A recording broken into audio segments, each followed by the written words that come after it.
We did it. We did it again. Somehow, we did it every Tuesday. We pushed the button. Hello, how is it going? Thank you for being here. Hey, Sarah, how you doing? Um, Today is a day that is exciting because I just opened the doors for Vocal Magic again yesterday, and I just gotta, get this out of the way because of course, it's the most exciting thing that's happening over here. So if you don't know what Vocal Magic is, it's my 6-month program for singers. And most importantly, it's for singers who don't think that they are ready to take the stage, singers who have been away from the stage for a long time, singers who have been away from singing for a long time or who've never sung, or singers who used to sing a whole lot and maybe you're a songwriter as well, but you just want a little extra foundation and help in getting you to the places that you want to go. This is an adult program, but it's for anxious adults, it's for overthinking adults, it's for perfectionist adults, anybody who feels that they are not a singer, anybody who feels like they used to be a singer. For a lot of people, it's really wherever you feel like you are in this singing journey, it's probably right for you. Unless you're like already a professional singer, or unless you, are just learning how to match pitch. So those extremes, not so much. But if you're here, you're probably in the right place. So just so you know, the doors are open for that. All it takes is to book a call with me, and then we talk for 30 to 45 minutes. We chat. We say, hey, this is what I want from singing. This is where I want to go to. And we do a little warm up. We do a little singing. I hear your voice. We do a little mini vocal lesson. And then we talk about whether Vocal Magic is the right fit for you. Or if a better direction is better for you, which is fine with me. I don't have any private sessions to open up right now. So that's the only option right now, but it is the best option. It's my favorite thing to coach every year. It's my favorite program. It's just so much fun. It really makes my world open up every time. I learn so much from the vocal magicians who are in it. For a long time, I didn't believe in teaching group programs. It sounds strange, but I really thought it was a bad idea. I wasn't sure of myself enough as a coach to do it. But now I'm wondering what I was thinking back then, because group coaching is where it's at. It's where the rubber meets the road, right? If you're somebody who deals with stage fright, if you're somebody who deals with trusting your own voice, singing in front of other people, you sing great when you're in the shower, but something changes when you're in front of other people.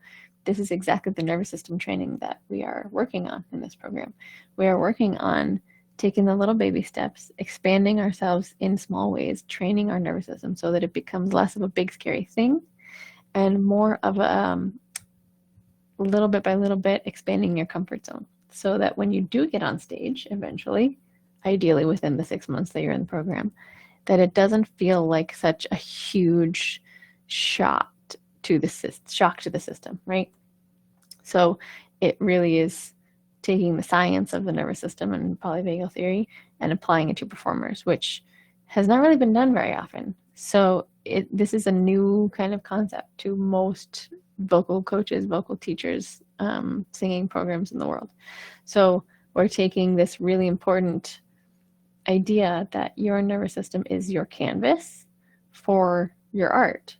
We're the only ones, musicians and actors are the only ones who that's true for. Everybody else has a steady canvas, right? Like an actual canvas.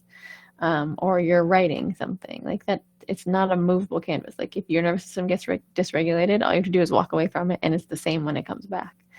But musicians, it's not the case. Our canvas is our body, right? We use our voice. It's in our body.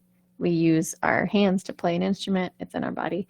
If our nervous system is dysregulated, we have a shaky foundation. We have a shaky canvas to make art on.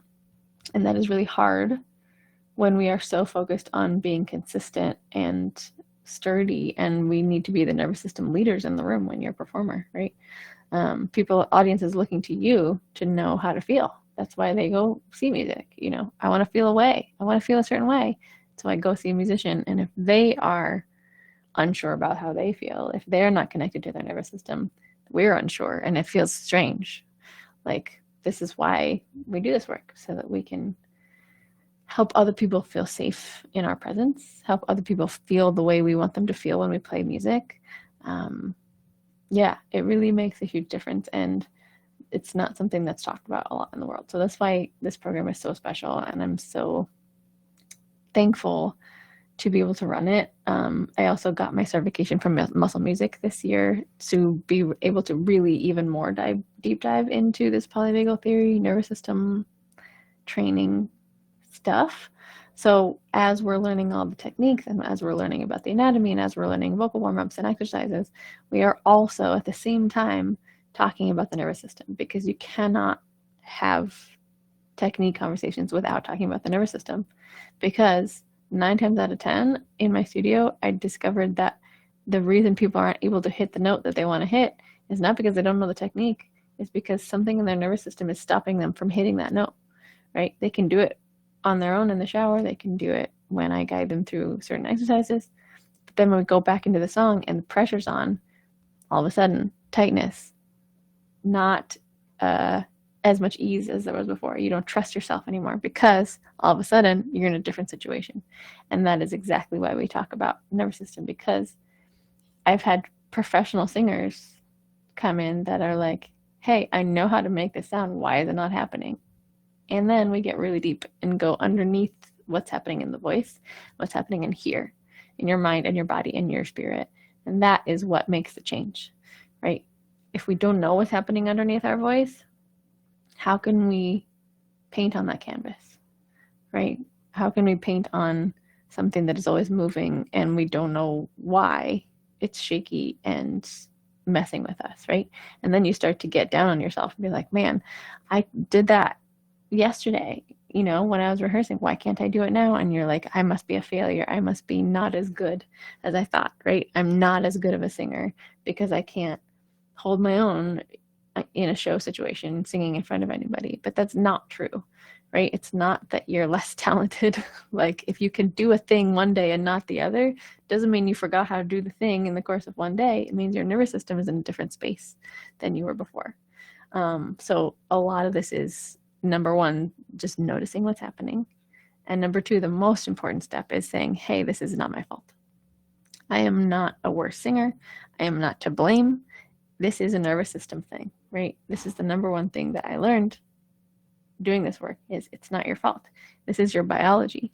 And I talk about this with students all the time, right? Like, we have this innate need to be accepted. And when we miss a note, when we're singing in front of somebody, that's like the be all end all. It's the worst thing possible for a singer, right? And so we do everything possible within our body subconsciously to avoid that happening, because we're worried if we miss a note, if we're not good, if we are sharing something and somebody doesn't like it, we're going to be kicked out of the group, right? And on a very deep, very ancient biological level, that equals death to us, right? It equals, I'm going to be out there in the cold trying to survive on my own, and it's not possible. And in our bones, we know that as human beings, right? Nowadays, it's not true, right? If somebody doesn't like our singing, we're going to be fine, right? Literally, physically, we're not in danger, but our bodies still feel that danger, and our bodies still see being on stage and being outside of your comfort zone and taking that risk as important as a life or death thing, you know? And so that's why your nervous system gets all activated when you are stepping on stage, when you're taking a risk, when you're out of your normal little comfort zone, your little bubble of wherever you normally go, right? Your home and your work and wherever you normally go in your family.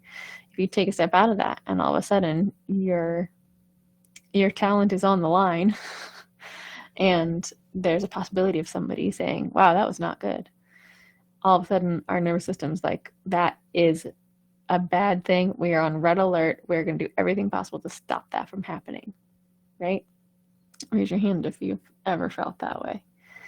Like if somebody saying you did something wrong feels like a dagger to the heart, right? Like I feel that way still a lot.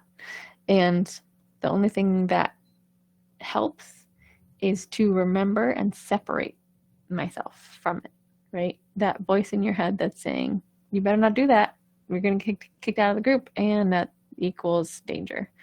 That voice is the one that is not you. It's the one that's created from decades, probably, of other people telling you to watch out, don't do anything scary, don't do anything risky, right? Like you may have had a teacher back in the day that said, oh, you can't sing high notes, you should be an alto, right? The number of times I've heard people say this is ridiculous. Like somebody told you back in the day that you're an alto and you can't sing high notes. So then you take that and you internalize it, even if you don't consciously internalize it, it's there somewhere probably. And you bring that into your adult singing life, and all of a sudden you try and sing a note that is higher than your usual comfort zone, and your nervous system, it goes, red alert, red alert, red alert. We're not supposed to do this. This is bad, right? I'm gonna mess it up, and somebody's gonna hate me, and somebody is gonna think that I am the worst singer in the world. And for us, as sensitive little beings, right, we take that as the worst possible thing that could happen. We take that as everything. We take that as our self-worth, right? And biologically, your nervous system is trying to keep you from any of that pain. So it's always looking out for you, right? It's like a step ahead of you always. It's called neuroception, and it's always looking for danger and possibilities that you could get hurt, right? And so we start to think about all the things. If you're like me and you have actual anxiety, you start to ruminate about all the worry, all the worrisome things, all the things that people would say about you, all that stuff. And again, the number one thing that we need to do in this situation is remember, hey, this is happening. It is not my fault, and it is not me, right? This neuroception, this nervous system activation is a product of your biology, for one, for many, many thousands of years. It's just trying to keep you safe. And number two, it's a product of all of those voices that you have accumulated from when you were a child, right? If you had parents that, told you not to be too loud, not to stick your head out of the crowd, to not be too much. This is another thing that piles on and says, oh, I did too much. I need to turtle again, right? So it's a lot of this coping mechanisms that we've created that equals this activation feeling, right? And that's where we get sweaty when we're about to go on stage. We get dry mouth, we get shaky, we feel all the things that we don't want to be feeling when we're about to sing and we have to, perform a song. And it really comes down to how much do you love yourself in order to say it's okay, right? Because the number one first reaction to that feeling is, oh God, this is a problem. It's a problem that I'm shaky. It's a problem that I'm sweaty. It's a problem that I'm having this reaction at all. I must be a weak person. I must be not as good of a performer because I'm feeling this way. Raise your hand if you've ever felt that way, right? Because that's how we're used to reacting to that fear mechanism, right? Your nervous system gets activated, all of a sudden it equals fear, and fear to our brain equals danger, right? So we can start to reframe that a little bit, and we can start to say, okay, what if, now knowing what I know about the nervous system, what if instead of saying, oh, this is a problem, this is fear because of an actual dangerous thing that's about to happen, what if I take a moment? What if I, first of all, remind myself that I am safe in this moment? What if I, second of all, remind myself that it's just my biology doing its thing? And third of all, what if I switch up how I look at this? What if I say, what if this sweatiness and this shakiness is actually a reaction to the fact that I am doing something big? I'm taking a little bit of a risk. I'm doing something I actually love, and I'm really, like yesterday, I was really excited about. What if I remind myself that I am excited about this and this is why this is happening in my body, right? It's fear and excitement show up the same in your body, right? It equals the same shakiness, the same sweatiness. Like when you're about to get on a big roller coaster, you probably feel some of the similar feelings, like butterflies in your stomach. But if we frame it as excitement instead of fear, it feels like normal and not something to resist, you know? So a lot of this is what we work on in Vocal Magic. And so we talk about the reasons why this could be happening, right? And you don't have to share anything you don't want to with me or anybody else, but it's really important to at least look back at you and yourself and your patterns and see how much of not your fault it can be, right? Like so many of the things that show up in my gremlin voice, like the things that are trying to keep me safe, right, are usually like, oh, you're doing it wrong. You're doing too much, right? You're not doing enough. Those are the three big things that show up for me in my gremlin. But when I hear those things, now I'm so much better at saying, okay, well, I've heard that before. It's number 3 broken record that shows up every time I get a little bit activated. I step outside of my comfort zone just a little bit. So now I'm used to that, right? I don't take it as reality. I'm saying, oh yeah, here's that voice again that's saying I'm not enough. Hey, George, thanks for showing up. I appreciate you. I love you for trying to keep me safe. And also, F off, right? This is the only thing that usually works, is to fully separate yourself from that voice and say, this is not me. This is not truth. I don't need to believe this. I am fully enough. I am just doing something a little scary right now, and my nervous system is reacting accordingly. It's just my biology. And that is so freeing. So we talk about the technique. We talk about, yes, how do we create a better air to muscle ratio to create the note that you're trying to create and the tone that you're trying to create, and to not strain so much, and to make it a more efficient, fun, trustworthy experience to sing whatever song you're trying to sing. However, at the end of the day, if you can do it in practice and you can't do it on stage, the problem is not the technique, right? You have the technique. You know how to do it. It's the nervous system stuff that's underneath, that's stopping you from executing the technique from a steady canvas. Does that make sense? Hey, welcome. Thanks for being here. If you're here and this is, you're vibing with it, send me an emoji. Put an emoji in the chat. Let me know what you think. Tell me how this is relating to you. So yeah, I think the number one under what's the word I'm looking for? Under considered factor in why you can't hit the note you're trying to hit is, how safe are you feeling right now, right?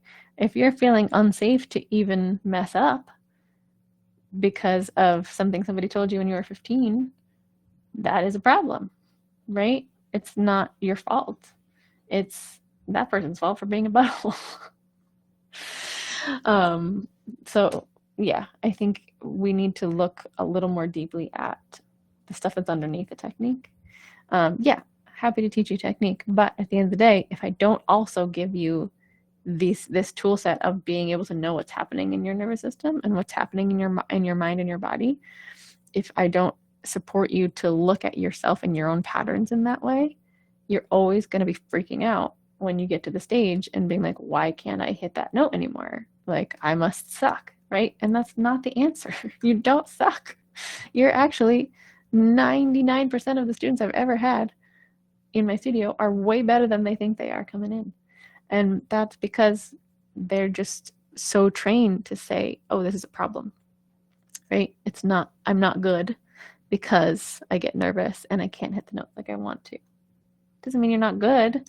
It means you have a normal human nervous system that's trying to save you from pain, right? And so we talk a lot about what are the tools we can use to find safety first and make sure that we are coming at singing from a place of love and giving yourself what you need first in order to execute the plan and the technique as you have practiced. Because if you don't have all the things you need to do your work, you're going to be out of luck, right? If you ever worked a job and they told you to do something by a deadline, but they didn't give you any of the resources that you need, you're just sitting there like, well, what the heck? What the heck? What do I do now? Like, I can't execute this plan as I know that I can. I've done it before, but I had much better resources, and this is impossible. It's an impossible job. Plus, you're probably not paying me enough, right? So we internalize these situations, and all of a sudden it becomes like maybe somebody, didn't tell you that you sucked or that you couldn't sing high notes when you were a kid.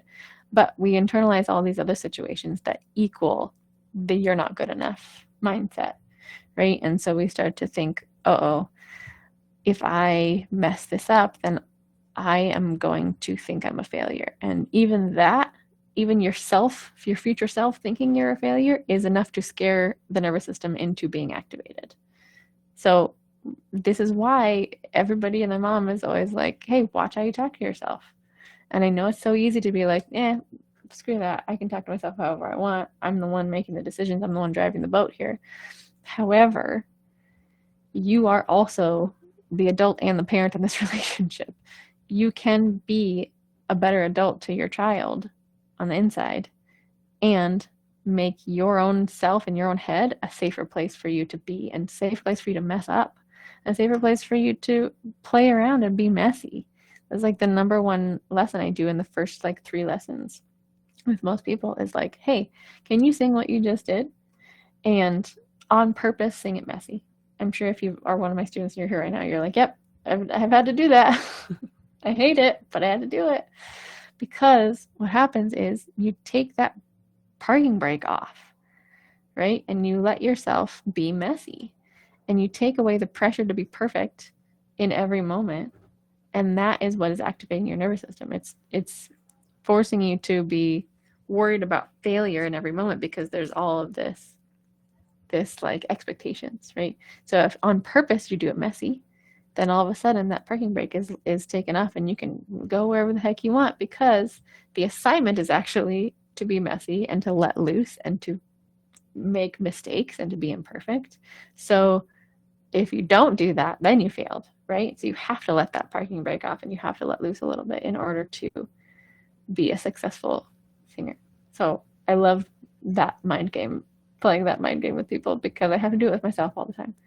I notice myself when I'm rehearsing something that I'm like, I am being so strict with myself right now. I am not being a fun parent.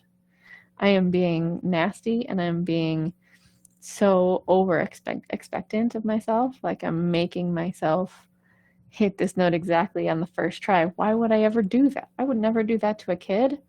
I would give them time to explore and to get it wrong and to experiment and to understand, like, this is part of the whole process of growing. But for some reason, we don't do that with ourselves in our head, So, moral of the story, be nice to yourself. Safety first. Number one thing is to check in with yourself. How am I feeling? Am I feeling unsafe to mess up? Am I feeling unsafe to hit that note?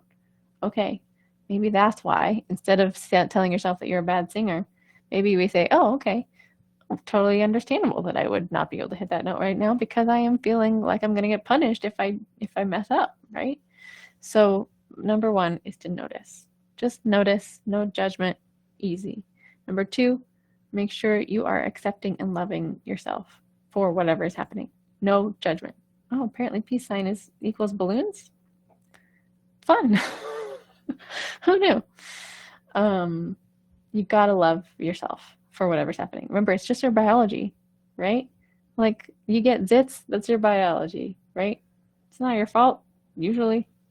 Like, you trip on something, just your biology. It's not that you're a clumsy person, although some of us are more than others. I am definitely more clumsy than a lot of people. However, it's just your biology. Your biology is trained to do things, right? If your eyes are getting bad, it's not your fault. It's just biology. So you get glasses. So what? Who cares, right? So same idea. Give yourself the love and the acceptance for whatever your biology is doing. It's not your fault. Not even your bad teacher's fault or your parents' fault for saying those things. They were just doing the best with what their nervous system was dealing with at that time, Nobody's to blame here. However, you can take the reins again and try something different. Number 1, notice. Number 2, love and accept yourself. Number 3, maybe say, okay, let's go in this from a different space, right? Let's go in from bodily safety, and then we go and try something totally different, and we see how it feels. And if it still feels gross, we try something different than that, right? We try a bunch of different things from a place of safety instead of a place of, I gotta do this right. I gotta be perfect. I gotta make the grade, otherwise I'm a failure. So notice how you're talking to yourself. Notice how you talk to like a child if they were doing the same thing, if they were experimenting with some art or something, if they were trying to sing a song. You wouldn't be like, no, that was not good. You should not sing, right? That's just a shitty thing to say. So choose a different path. That's what I'm saying. If you need help with this, if you have no idea where to start, this is why I'm here. This is why Vocal Magic exists. Sarah says, something I try to remember is to speak to myself like I'm my best friend. Yeah, exactly. Joke and riff around, but for the most part, I want to speak kindly to them. And you should act the same way towards yourself. Exactly. I don't know where we get this idea that we are allowed to talk to ourselves like so terribly, but it's so much like we would never speak to another person that we talk to ourselves, in our head, especially about our art. It's ridiculous. We put twice as much pressure on our art as we do anything else. It's so dumb. It's just art, you guys. It's just music. It's supposed to be fun. You're supposed to enjoy it. So if you're feeling any of this and you would like some help, if you would like a cohort of people who are in the same boat as you, if you want practice performing in front of a safe group of people, if you want some, just to feel not alone, if you want feedback on your stuff that is a little more focused on all parts of yourself than just what you're doing wrong in your voice, this is why Vocal Magic exists. This is why I created it. It's here for you. If you are an anxious person, if you are an overthinking person, if you are a perfectionist person, if you just want to learn more about your nervous system, if you know that there's something stopping you from singing the way you want to, and you don't know what that is, let's dig into it together. I'm here for you. At this point, I'm only opening the doors once a year because I've got so much other stuff going on. So this is your chance. If you've been here, if you've been watching my lives, if you've been watching my videos, granted there hasn't been a lot of other videos aside from the lives, message me, let me know, ask me questions. But the only way to get in the program is to book a call. So you have until July 6th to do that. It's where you think it is. It's also on my stories. I'm going to be posting about it a bunch for the next month. So sorry, and you're welcome. And I love you. If you already are one of my students, I hope you're still working on this for yourself, working on how you talk to yourself and working on the environment on the inside that you're creating for yourself and the fuel that you're giving to yourself. Is it negative fuel or is it positive fuel? Is it safe or is it unsafety? Check in with yourself. Let me know, and I'll see you soon. Thanks for being here. I really appreciate you. If you have any questions, if you want me to do a video on anything, please message me. I'm always wanting to do things that are relevant for you and not just things that I come up with every day. So yeah, send me requests about what videos to make, and I'm here for you. And yeah, Vocal Magic, doors are open. Go check out the page. I spent a long time on it. Thank you very much. I love you, and I'll see you very soon.